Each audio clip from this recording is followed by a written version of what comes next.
Direction study point. दोस्तों इस video में हम Bihar SSC inter level mains exam के लिए दोस्तों हिस्ट्री के 40 ऐसे प्रश्न लेकर आए हैं। देखिए जो बार बार एग्जाम में पूछे जाते हैं और 40 प्रश्न ऐसे हैं जो कि काफ़ी अच्छे लेवल के हैं और आपके एग्जाम के लिए मोस्ट इंपॉर्टेंट है।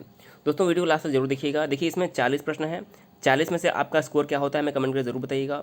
देखिए इस वीडियो की जो PDF फाइल है वो भी आपको मिल जाएगी, डिस्क्रिप्शन में हमने टेलीग्राम लिंक दे दिया है। इसके अलावा टेलीग्राम पर आप डायरेक्शन स्टडी पॉइंट सर्च करके जुड़ जाइए, वहाँ से आपको जो PDF है मिल जाया करेगी। दोस्तों PDF में हमने आंसर भी दिया है तो आपको परेशान होने की ज़रूरत नहीं है, आप वहाँ से इसका जो है प्रैक्टिस भी कर पाएंगे। तो आइए शुरू करते हैं आज का वीडियो। देखिए पहला प्रश्न क्या है। देखिए हमारा पहला प्रश्न इसमें से हमारा मिसिंग है। दूसरे प्रश्न से शुरू करते हैं। भारतीय राष्ट्रीय कांग्रेस द्वारा पूर्ण स्वराज के लक्ष्य की घोषणा कब की गई थी। देखिए ये प्रश्न बार बार एग्जाम में पूछा गया है और इंपॉर्टेंट प्रश्न है। तो भारतीय राष्ट्रीय कांग्रेस द्वारा जो पूर्ण स्वराज के लक्ष्य की घोषणा है वह कब की गई थी। तो सही आंसर हो जाएगा ऑप्शन नंबर सी, 31 दिसंबर 1929 को। देखिए 31 दिसंबर 1929 में जो लाहौर अधिवेशन हुआ था, आपको याद रखना है, लाहौर अधिवेशन में ही जो है पूर्ण स्वराज का प्रस्ताव पास किया गया था।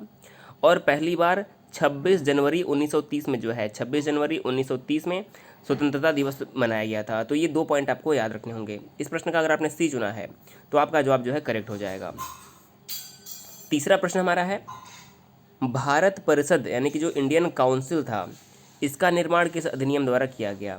इंडियन काउंसिल यानी कि भारत परिषद का निर्माण किस अधिनियम द्वारा किया गया। तो सही आंसर हो जाएगा ऑप्शन नंबर ए, 1858 के अधिनियम द्वारा। देखिए आपको पता होगा 1857 की जो क्रांति हुई थी उसके बाद से ही 1858 का भारतीय परिषद अधिनियम लाया गया और इसके तहत जो भारत की सत्ता थी सीधे ब्रिटिश शासन के यानी कि ब्रिटिश क्राउन के हाथों में सौंप दिया गया। ये बात आपको याद रखनी होगी। और भारत पर शासन करने के लिए एक वायसराय के पद का सृजन किया गया, आपको याद होगा वायसराय के पद का सृजन किया गया और लॉर्ड कैनिंग जो थे भारत के पहले वायसराय बने। तो इतना इंपॉर्टेंट है, आपको याद रखना है।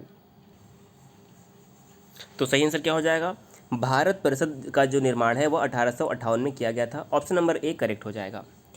चौथा प्रश्न हमारा देखिए क्या है, बोर्ड ऑफ डायरेक्टर्स तथा बोर्ड ऑफ कंट्रोल को समाप्त कर समस्त अधिकार भारत सचिव को किस अधिनियम द्वारा प्रदान किए गए।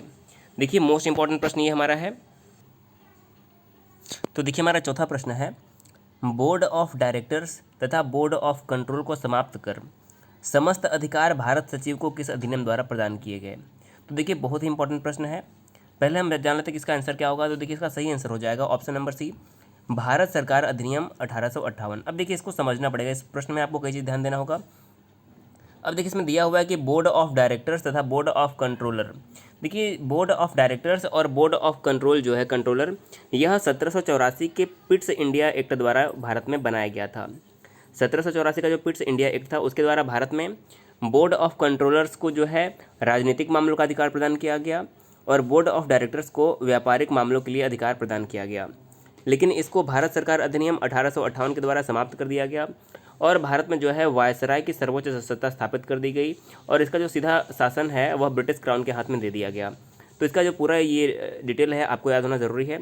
इस प्रश्न का ऑप्शन नंबर जो सी है बिल्कुल सही हो जाएगा। पाँचवां प्रश्न है, बंगाल का विभाजन कब हुआ। देखिए तो कॉमन प्रश्न है, आपको ज़रूर पता होगा, बार बार एग्जाम में पूछा भी गया है। तो जो बंगाल का विभाजन है वो 1905 में हुआ था और इस समय भारत के जो वायसराय थे वो थे लॉर्ड कर्जन। ये याद रखना है, लॉर्ड कर्जन जो थे भारत के वायसराय थे 1905 में जब भारत का बंगाल का विभाजन हुआ था।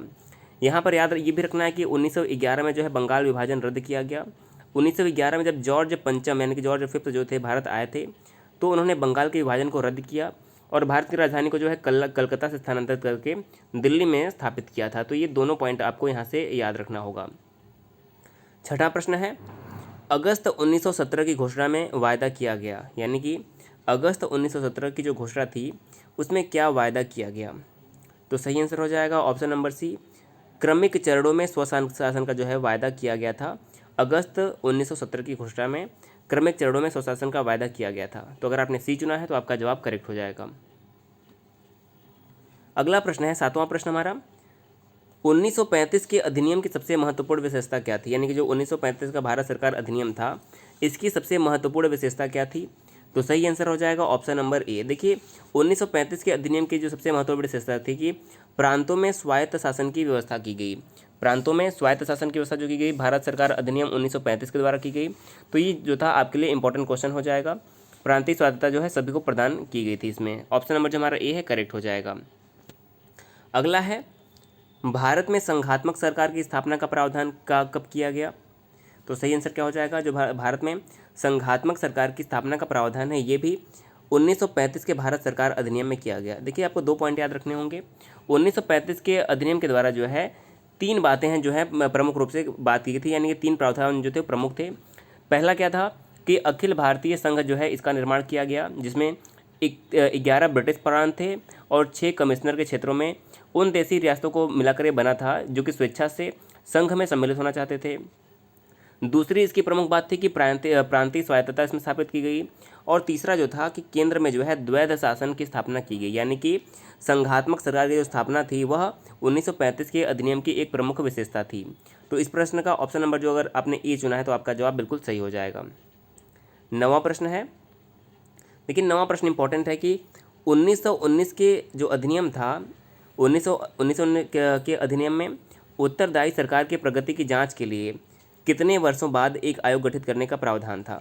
तो सही आंसर क्या हो जाएगा?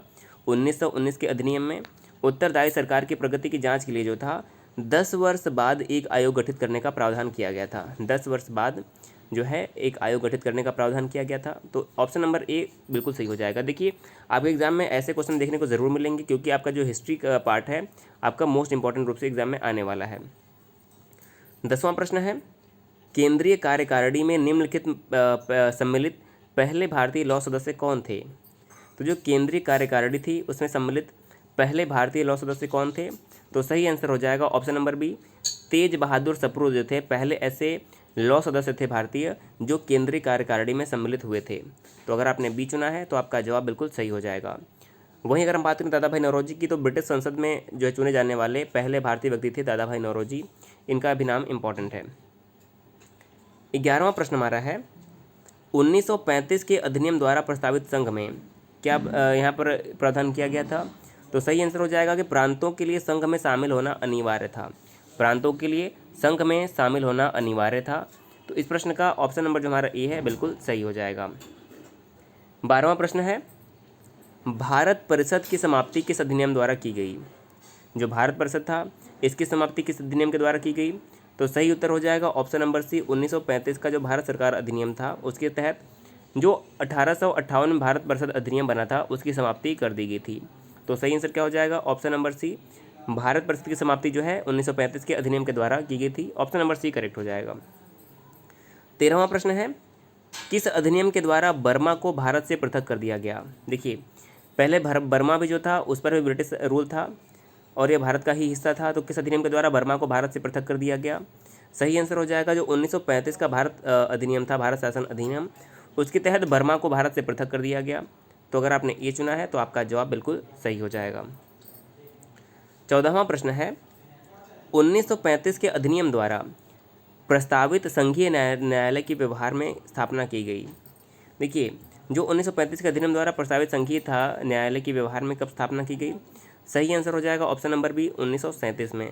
अगर आपने बी चुना है तो आपका जवाब बिल्कुल सही हो जाएगा।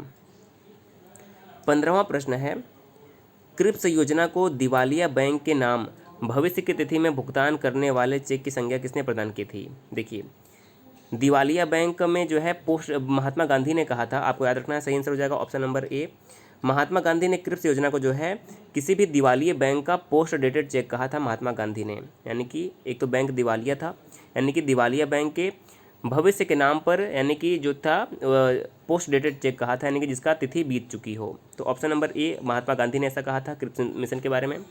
ऑप्शन नंबर ए करेक्ट हो जाएगा। 16वां प्रश्न है, करो या मरो का इतिहास प्रसिद्ध संदेश किसने दिया? तो आप सभी को पता होगा 1942 का जो भारत छोड़ो आंदोलन था इसमें महात्मा गांधी ने करो या मरो का नारा दिया था। तो ऑप्शन नंबर जो हमारा ए है बिल्कुल सही हो जाएगा। तो देखिए अगला प्रश्न हमारा है 17वां प्रश्न, कैबिनेट मिशन को भारत कब भेजा गया? देखिए बहुत इंपॉर्टेंट प्रश्न है, कैबिनेट मिशन को भारत कब भेजा गया? सही उत्तर हो जाएगा ऑप्शन नंबर डी, 1946। देखिए 1946 में जो है कैबिनेट मिशन को भारत में भेजा गया था। तो ऑप्शन नंबर जो हमारा डी है करेक्ट हो जाएगा। अगला प्रश्न है 18वां प्रश्न, कैबिनेट मिशन योजना के आधार पर 1946 में निर्मित अंतरिम सरकार के अध्यक्ष कौन बने थे? तो देखिए कैबिनेट मिशन योजना के आधार पर 1946 में जो अंतरिम सरकार गठित हुई थी इसके अध्यक्ष कौन बने थे? तो इस प्रश्न का सही आंसर हमारा हो जाएगा option number B, Pandit Jawaharlal Nehru. देखिए ये जो थे भारत के अंतरिम सरकार के अध्यक्ष बने थे। तो ऑप्शन नंबर जो हमारा 20 प्रश्न का बिल्कुल सही आंसर हो जाएगा। 19वां प्रश्न है, कैबिनेट मिशन योजना के विषय में कौन सा सही नहीं है, यानी कि देखिए कौन सा कथन सही नहीं है कैबिनेट मिशन योजना के बारे में ये बताना है। ऑप्शन नंबर ए, प्रांतों का समूहीकरण बिल्कुल किया गया था। भारतीय सदस्यों वाला अंतरिम मंत्रिमंडल का गठन किया गया था, बिल्कुल सही है। और संविधान के निर्माण की शुरुआत की गई थी, ऑप्शन नंबर डी बिल्कुल सही है। देखिए सही है हमारा, इसमें गलत क्या है, पाकिस्तान की स्वीकृति इसमें नहीं दी गई थी। ऑप्शन नंबर जो हमारा सी है, पाकिस्तान की स्वीकृति नहीं दी गई थी। देखिए माउंट बेटन योजना के आधार पर जो है भारत और पाकिस्तान के जो बंटवारे का जो है प्रारूप निश्चित किया गया था, कैबिनेट मिशन योजना में नहीं किया गया था। तो इस प्रश्न का जो ऑप्शन नंबर सी है यह सही नहीं है। 20वां प्रश्न है, भारतीयों को 1947 में सार्वभौम सत्ता सौंपने की योजना किस नाम से जानी जाती है। तो भारतीयों को 1947 में सार्वभौम सत्ता जो सौंपने की योजना है किस नाम से जानी जाती है। तो इस प्रश्न का सही उत्तर हो जाएगा option number C, Mountbatten योजना। देखिए माउंट बेटन योजना के तहत 15 अगस्त 1947 को भारत को स्वतंत्रता प्राप्त हुई और 14 अगस्त 1947 को जो है पाकिस्तान का निर्माण किया गया। तो ये इंपॉर्टेंट पॉइंट है। और जो भारत और पाकिस्तान का विभाजन है वो भी कैबिनेट मिशन योजना के अंतर्गत ही किया गया था। तो ऑप्शन नंबर सी इस प्रश्न का करेक्ट जवाब हो जाएगा। 21वां प्रश्न है, अंग्रेजों ने क्रिप्स मिशन को भारत में किस उद्देश्य से भेजा था। अंग्रेजों ने क्रिप्स मिशन को भारत में किस उद्देश्य से भेजा था। सही आंसर हो जाएगा ऑप्शन नंबर ए, मुसलमानों को संतुष्ट करने के लिए जो है क्रिप्स मिशन को भारत में भेजा गया था। अगर आपने ए चुना है तो आपका जवाब सही हो जाएगा। 22वां प्रश्न है, भारत एवं पाकिस्तान के रूप में विभाजन का प्रस्ताव किस योजना में रखा गया था। भारत एवं पाकिस्तान के रूप में विभाजन का प्रस्ताव किस योजना में रखा गया था। सही आंसर हो जाएगा option number D, Mountbatten की जो योजना थी, माउंट बेटन योजना, उसमें भारत और पाकिस्तान के विभाजन का जो है प्रस्ताव रखा गया था। तो इसलिए अगर आपने डी चुना है तो आपका जवाब सही हो जाएगा। अगला प्रश्न 23 नंबर प्रश्न है, शिमला सम्मेलन का आयोजन कब किया गया था। देखिए इंपॉर्टेंट प्रश्न है, जो शिमला सम्मेलन है यानी कि जो शिमला सम्मेलन का आयोजन कब किया गया था। सही आंसर हो जाएगा 1945 में जो है शिमला सम्मेलन का आयोजन किया गया था। ऑप्शन नंबर सी 23वें प्रश्न का बिल्कुल सही आंसर हो जाएगा। अगला प्रश्न है 24वां नंबर प्रश्न हमारा है, स्वतंत्र भारत का प्रथम गवर्नर जनरल कौन बना। देखिए भारत 15 अगस्त 1947 को भारत आज़ाद हुआ और आज़ादी के बाद जो है भारत के प्रथम गवर्नर जनरल जो बने थे वो बने थे Lord Mountbatten. Option number हमारा डी करेक्ट हो जाएगा, लॉर्ड माउंट बेटन भारत के स्वतंत्र भारत के पहले गवर्नर जनरल बने थे। ऑप्शन नंबर डी इस प्रश्न का सही हो जाएगा। 25वां प्रश्न है, कैबिनेट मिशन ने कितने सदस्यों वाली संविधान सभा के गठन का सुझाव दिया। तो देखिए कैबिनेट मिशन ने कितने सदस्यों वाली संविधान सभा के गठन का जो सुझाव दिया था।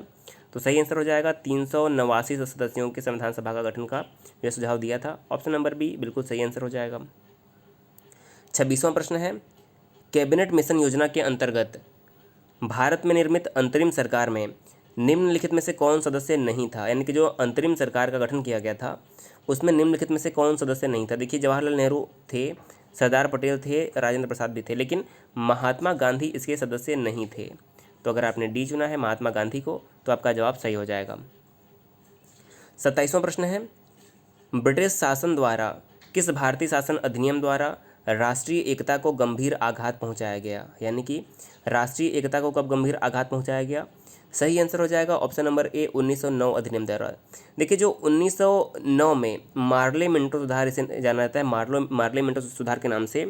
तो देखिए यहाँ से याद रखना है कि भारत और भारत जो राष्ट्रीय एकता को गंभीर आघात 1909 के मार्ले मिंटो सुधार यानी जिसे भारत 1909 का भारत अधिनियम भी कहते हैं, इसमें पहुँचाया गया। देखिए पहली बार जो पृथक निर्वाचन प्रणाली यानी कि सांप्रदायिक आधार पर निर्वाचन प्रणाली है 1909 में शुरू हुई और भारत को सांप्रदायिक तौर पर जो है अलग करने का यानी कि हिंदू और मुसलमानों में फूट डालने का प्रयास 1909 में किया गया। ऑप्शन नंबर ए जो है करेक्ट आंसर हो जाएगा। 28वां प्रश्न है, भारत में संविधान सभा का गठन किसकी अनुशंसा से किया गया। भारत में संविधान सभा का जो गठन है वह कैबिनेट मिशन की अनुशंसा पर किया गया था। सही आंसर क्या हो जाएगा option number C, cabinet mission की अनुशंसा पर जो किया गया था संविधान सभा का गठन। 29 नंबर प्रश्न हमारा है, कैबिनेट मिशन योजना के अनुसार संविधान सभा के चुनाव कब संपन्न हुए। यानी कि कैबिनेट मिशन के अनुसार जो संविधान सभा का चुनाव था यह कब संपन्न हुआ? सही आंसर हो जाएगा जुलाई 1946 में, जो है जुलाई 1946 में संविधान सभा के जो चुनाव हुए संपन्न हुए थे। तो ऑप्शन नंबर ए करेक्ट हो जाएगा। अगला प्रश्न है 30वां प्रश्न, संविधान सभा का प्रथम अधिवेशन कब प्रारंभ हुआ? देखिए मोस्ट इंपॉर्टेंट प्रश्न है। तो संविधान सभा का जो प्रथम अधिवेशन था 9 दिसंबर 1946 को प्रारंभ हुआ और इस समय संविधान सभा के अस्थायी अध्यक्ष चुने गए थे डॉक्टर सच्चिदानंद सिन्हा। तो अगर आपने बी चुना है तो आपका जवाब बिल्कुल सही हो जाएगा। अगला प्रश्न है 31 नंबर प्रश्न, संविधान सभा के स्थायी अध्यक्ष पद पर किसको निर्वाचित किया गया? देखिए डॉक्टर सच्चिदानंद सिन्हा जो थे वो अस्थायी अध्यक्ष थे और स्थायी अध्यक्ष निर्वाचित किए गए डॉक्टर राजेंद्र प्रसाद, जो कि 11 देखिए आपको यहाँ से याद रखना होगा 9 दिसंबर 1946 को जो है सच्चिदानंद सिन्हा अध्यक्ष चुने गए और 11 दिसंबर 1946 को जो है डॉक्टर राजेंद्र प्रसाद सर्वसम्मति से संविधान सभा के स्थायी अध्यक्ष जो है चुने गए थे। तो इस प्रश्न का ऑप्शन नंबर जो हमारा ए है 31वें प्रश्न का करेक्ट हो जाएगा। 32 नंबर प्रश्न है, संविधान सभा की प्रथम बैठक की अध्यक्षता किसने की थी? तो संविधान सभा की प्रथम जो बैठक की अध्यक्षता थी वह डॉक्टर सच्चिदानंद सिन्हा के द्वारा किया गया था। ऑप्शन नंबर हमारा डी करेक्ट हो जाएगा, डॉक्टर सच्चिदानंद सिन्हा। 33वां प्रश्न है, संविधान सभा के सदस्यों का निर्वाचन किस आधार पर किया गया था? तो जो संविधान सभा के सदस्यों का निर्वाचन है वह जनता द्वारा अप्रत्यक्ष निर्वाचन के आधार पर किया गया था। जनता द्वारा अप्रत्यक्ष निर्वाचन के आधार पर किया गया था। इस प्रश्न का ऑप्शन नंबर बी करेक्ट हो जाएगा। 34वां प्रश्न है, संविधान सभा का संवैधानिक सलाहकार किसे नियुक्त किया गया? तो संविधान सभा का जो संवैधानिक सलाहकार है वह डॉक्टर बी.एन. राव को जो है नियुक्त किया गया था। किसे? Doctor BN. राव को संविधान सभा का संवैधानिक सलाहकार नियुक्त किया गया था। तो अगर आपने सी चुना है तो आपका जवाब सही हो जाएगा। 35वां प्रश्न है, संविधान सभा में उद्देश्य प्रस्ताव कब रखा गया? तो देखिए संविधान सभा में जो उद्देश्य प्रस्ताव है वह 13 दिसंबर 1946 को रखा गया। कब रखा गया? 13 दिसंबर 1946 को रखा गया। ऑप्शन नंबर हमारा ए जो है बिल्कुल सही आंसर हो जाएगा। 36वां प्रश्न है, संविधान सभा की प्रारूप समिति जिसे हम ड्राफ्टिंग कमेटी भी कहते हैं, तो संविधान सभा की प्रारूप समिति के अध्यक्ष कौन थे? सही आंसर हो जाएगा डॉक्टर बी.आर. यानी कि डॉक्टर भीमराव अंबेडकर जो थे संविधान सभा की प्रारूप समिति के अध्यक्ष डॉक्टर भीमराव अंबेडकर थे। ऑप्शन नंबर जो हमारा बी है करेक्ट आंसर हो जाएगा। अगला प्रश्न है 37 नंबर प्रश्न, राष्ट्रीय ध्वज को संविधान सभा ने कब स्वीकार किया? तो देखिए जो हमारा राष्ट्रीय ध्वज तिरंगा है इसे संविधान सभा ने 22 जुलाई 1947 को स्वीकार किया गया। इसीलिए प्रत्येक वर्ष 22 जुलाई को राष्ट्रीय झंडा अंगीकरण दिवस के रूप में भी मनाया जाता है। 22 जुलाई को राष्ट्रीय झंडा अंगीकरण दिवस के रूप में भी मनाया जाता है। ये पॉइंट इंपॉर्टेंट है, आपको याद रखना है। 38वां प्रश्न है, संविधान सभा में उद्देश्य प्रस्ताव किसने प्रस्तावित किया था? तो देखिए संविधान सभा में जो उद्देश्य प्रस्ताव है जिसे हम संविधान की प्रस्तावना भी कहते हैं, संविधान की जो प्रस्तावना थी या उद्देश्य प्रस्ताव, इसे पंडित जवाहरलाल नेहरू ने प्रस्तुत किया था। ऑप्शन नंबर सी पंडित जवाहरलाल नेहरू बिल्कुल सही आंसर हो जाएगा। 39 नंबर प्रश्न है, संविधान निर्मात्री सभा ने राष्ट्रीय गान को कब स्वीकार किया? तो जो संविधान निर्मात्री सभा है उसने राष्ट्रीय गान को 24 जनवरी 1950 को जो है स्वीकार किया। बात करें कि हमारे देश का राष्ट्रीय गान क्या है, वो है जन गण मन, और जन गण मन के जो रचयिता हैं वो हैं गुरुदेव रविंद्रनाथ टैगोर। आपको दोनों पॉइंट याद रखना होगा। रविंद्रनाथ टैगोर जनगण मन यानी कि राष्ट्रीय गान के रचयिता हैं और बंकिम चंद्र चटर्जी राष्ट्रीय गीत वंदे मातरम के रचयिता हैं। दोनों आपको याद रखना होगा। और आज का हमारा अंतिम प्रश्न है 40वां प्रश्न, देश की स्वतंत्रता के पश्चात संविधान सभा की प्रथम बैठक कब हुई? तो देखिए देश की स्वतंत्रता के बाद जो देश संविधान सभा की पहली बैठक है वह 31 अक्टूबर 1947 को हुई थी। कब हुई थी? 31 अक्टूबर 1947। तो देखिए इस वीडियो में हमने आपको 40 ऐसे इंपॉर्टेंट प्रश्न दिए जो एग्जाम के लिए मोस्ट इंपॉर्टेंट आपके थे। इस वीडियो के पीडीएफ फाइल आपको डिस्क्रिप्शन में टेलीग्राम लिंक से मिल जाएगा। इसके अलावा टेलीग्राम पर आपको डायरेक्शन स्टडी पॉइंट सर्कल के जुड़ना होगा, वहाँ से आपको जो पीडीएफ है आपको मिल जाएगा। दोस्तों वीडियो अगर पसंद आया तो आपके जितने भी स्टडी रिलेटेड फेसबुक और व्हाट्सएप ग्रुप हैं वीडियो को जरूर शेयर कर दीजिएगा। वीडियो देखने के लिए बहुत बहुत धन्यवाद।